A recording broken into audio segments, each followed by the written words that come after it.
Management Research. Hello and welcome to the Management Research podcast. I'm your host, Dr. Eugene.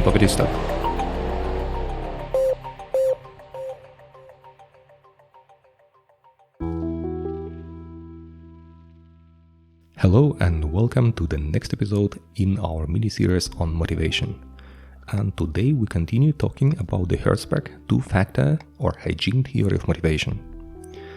And in the last episode I told you that the interesting aspect of this theory is that the motivators and the dissatisfaction factors, they are dynamic, and depending on the situation in your firm or outside your firm, their nature will change. For example, if there is a shock or if there is a crisis, some dissatisfaction factors, some items that belong to the dissatisfaction factor, might become motivators.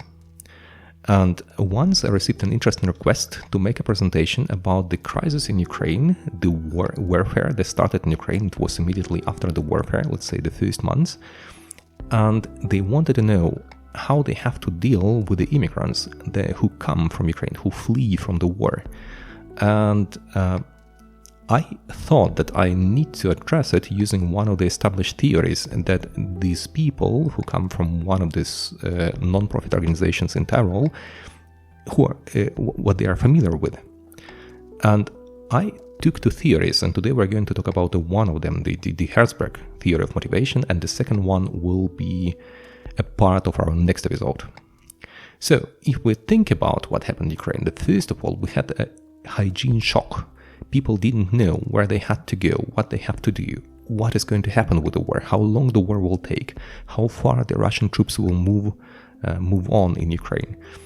And nobody knew what the level of support will be. And this introduced a big shock where people had to flee within the country to the western regions of Ukraine or to the northern regions of Ukraine, or they had to flee to other countries like Poland or Germany or Austria or Israel or many other countries.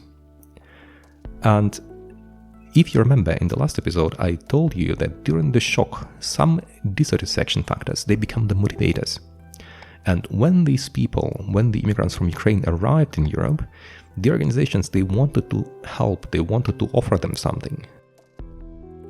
Yet the problem was that they evaluated the needs of these people based on the initial level of dissatisfaction motivation factors. And they tried to offer good working conditions, they tried to offer achievement, they tried to offer positions that will be similar to those taken by people from the same country, from the focal country.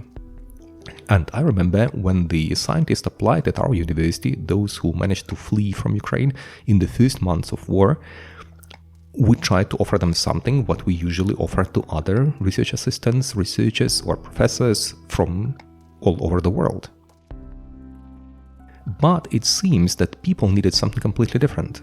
We thought that it will help them, but actually what people needed, and if you look in the paper by Herzberg in 1974, they needed a high level of security, and the things that we could offer, for example, the company policy administration, the clarity of what is going to happen, was a real motivator. It was not a dissatisfaction factor.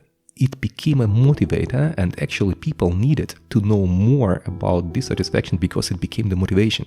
Why people should walk an extra mile, why people should work harder, should work better and deliver better results.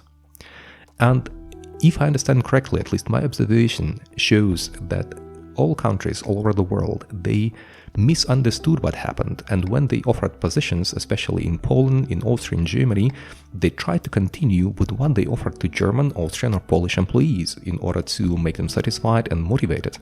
But they forgot that this profile, the profile of motivation for those people who come from a war region, is different. And actually we should have offered just security, we should have offered the clarity, and this offer would be already perceived as a motivator, as the motivation factor, and not as just a dissatisfaction factor that is needed to perform the minimum activity. And we also had very positive observation with those who come and those who were offered something like stability, security, and status, basic status. They performed much better than those who were from the focal country and perceived these aspects of work as dissatisfaction factors. So if they don't have them, they are dissatisfied. If they have them, they are not motivated. What we have seen that the immigrants from Ukraine got motivated if they were offered these aspects of work. I hope it was interesting, and I hope it will help your organization to cope with the hygiene shocks and hygiene crisis. And we know that the war is still running, and we will have a lot of requests with regards to job, with regards to installing employees from different countries, and we can manage this policy better. We can manage it better if we understand what causes dissatisfaction and what causes motivation. I hope it was interesting, I hope it was helpful, and I'll see you in the next episode where we're going to talk about the different theory of motivation, the self-determination theory of motivation by Dizzy and Ryan. Wish you all the best, see you in the next episode, and good luck. Bye bye.